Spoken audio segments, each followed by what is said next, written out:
भक्तजनों, राम कथा में भक्त जटायु की कहानी बहुत ही सुंदर है।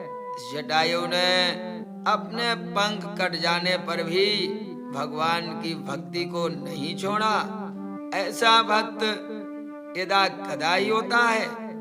अगर अन्य कोई होता तो कहता जब से भक्ति में पड़ा हूँ तब से हमें परेशानी भी हो रही है, और थोड़ी परेशानी मिलने पर भगवान की भक्ति को छोड़ देता। लेकिन प्रेमी जटायु, जिसके पंख कट गए फिर भी भक्ति को नहीं छोड़ा। किसी ने कहा, अरे भाई जटायु, तुम्हारे तो पंख ही कट गए, अब तुम भगवान से कैसे मिलोगे? जटायु मुस्कुराकर कहने लगे, अरे बात तो सही है, लेकिन शायद आपको मालूम नहीं, जब तक हमारे पंख थे तब तक कर्तव्य हमारा था कि मैं उड़कर भगवान के पास जाऊं। लेकिन अब तो मेरे पंख ही कट गए, अब मेरी ये भी झंझट खत्म हो गई। अब मुझे जाने की जरूरत नहीं है। अगर मेरी भक्ति में शक्ति होगी, भक्ति में प्रेम होगा, तो भगवान स्वयं हमारे पास आएंगे। और ऐसा ही हुआ। तो सुनते हैं प्रेमी भक्त जटायु की ये बहुत ही सुंदर कहानी।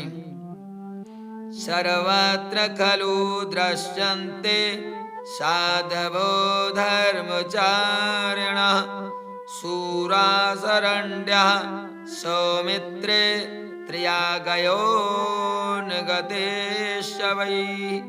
श्री राम कहते हैं, लक्ष्मण, सर्वत्र यहाँ तक कि पशु पक्षी आदि योनियों में भी सूरवीर, शरणागत रक्षक, धर्मपरायण साधुजन मिलते हैं।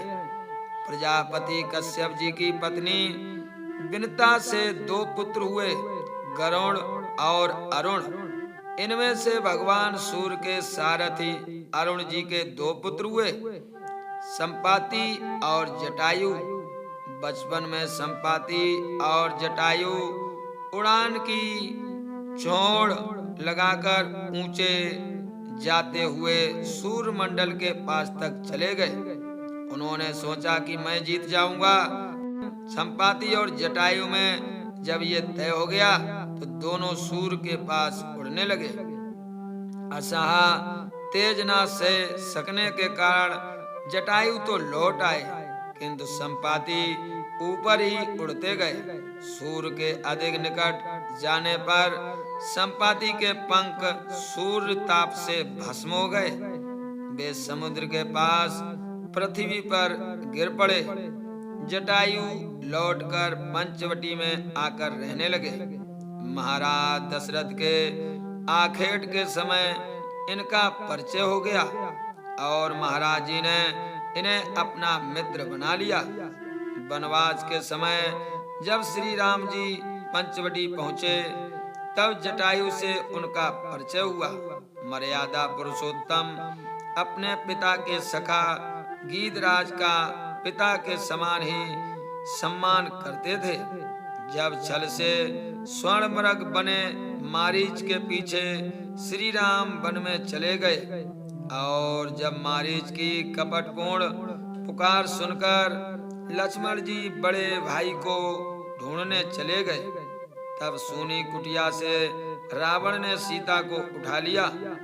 बलपूर्वक रथ में बैठाकर वह उन्हें ले चला। श्री विदेहराज दुहिता का करुण क्रंदन सुनकर जटायु क्रोध में भर गए। वे ललकारते धिक्कारते रावण पर टूट पड़े और एक बार तो राक्षस राज के केस पकड़कर उसे भूमि में पटक ही दिया। जटायु वृद्ध थे, वे जानते थे कि रावण से युद्ध में वे जीत नहीं सकते, परंतु नश्वर शरीर राम काज में लग जाए, इससे बड़ा सौभाग्य और क्या होगा। रावण से उनका भयंकर संग्राम हुआ। अंत में रावण ने उनके पंख तलवार से काट दिए। वे भूमि पर गिर पड़े। जानकी जी को लेकर रावण भाग गया। श्री राम विरह व्याकुल जानकी जी को ढूंढते भगवान श्री राम वहां आए। जटायु मरणासन्न हो रहे थे। उनका चित्त श्री राम के चरणों में लगा था। उन्होंने कहा, राघव, राक्षस राज रावण ने मेरी ये दशा की है। वही दुष्ट सीता जी को लेकर दक्षिण दिशा की ओर चला गया है। मैंने तो तुम्हारे दर्शन के लिए ही अब तक प्राणों को रोक रखा था। अब वे विदा होना चाहते हैं, तुम आज्ञा दो। श्री राघव के नेत्र भर आए। उन्होंने कहा, आप प्राणों को रोकें, मैं आपके शरीर को अजर अमर तथा स्वस्थ बनाए देता हूँ। जटायु परम भागवत थे। शरीर का मोह उन्हें नहीं था। उन्होंने कहा, श्री राम जिनका नाम मृत्यु के समय मुख से निकल जाए तो अधम प्राणी भी मुक्ति प्राप्त कर लेता है। ऐसी तुम्हारी महिमा श्रुतियों में वर्णित है।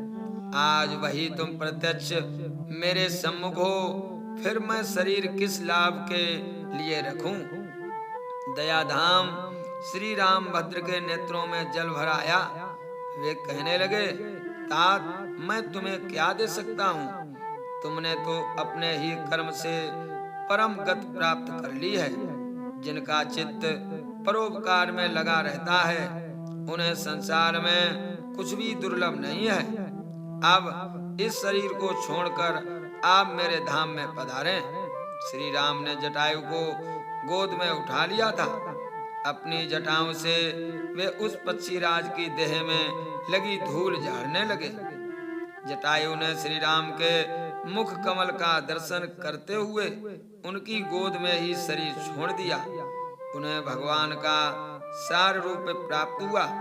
वे तत्काल नवजल धर सुंदर पीताम्बरधारी चतुर्भुज तेजोमय शरीर धारण करके बैकुंठ चले गए।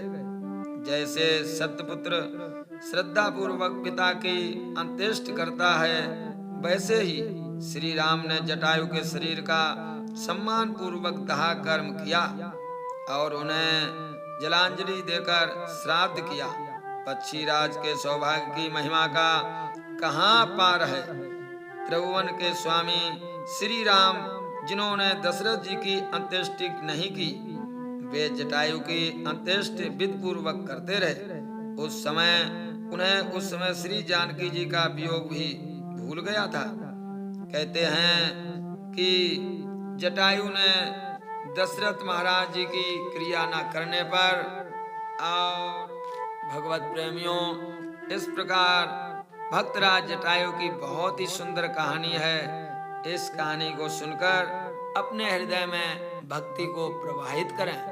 कहते हैं कि जटायु की अंतिम क्रिया की महाराज दशरथ की क्रिया राम जी ने क्यों नहीं की। एक समय की बात है, महाराज दशरथ जी के महायुद्ध में जटायु ने इन पर बहुत छाया की, तेज धूप से बचाया।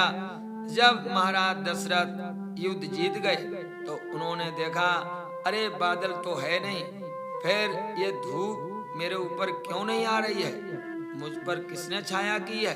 तो देखा महाराज जटायु बहुत कृपा कर रहे हैं। तब महाराज दशरथ ने कहा, मित्र, आपने मेरी बहुत मदद की, मुझसे कुछ मांग लो, मैं अयोध्या का राजा दशरथ हूँ। जटायु कहने लगे, महाराज, अगर आप मुझे कुछ देना ही चाहते हैं तो मुझे अपना बड़ा पुत्र दे दो। महाराज दशरथ मुस्कुराए और कहने लगे, अभी तो मेरे कोई संतान भी नहीं है, जब होगी तो मैं अपना बड़ा पुत्र आपको अवश्य दे दूंगा। यही कारण है कि महाराज दशरथ की अंत्येष्टि क्रिया न करके प्रभु श्री राम ने जटायु की अंत्येष्टि क्रिया की और अपने पिता का दर्जा दिया। जय श्री राम, जय हनुमान।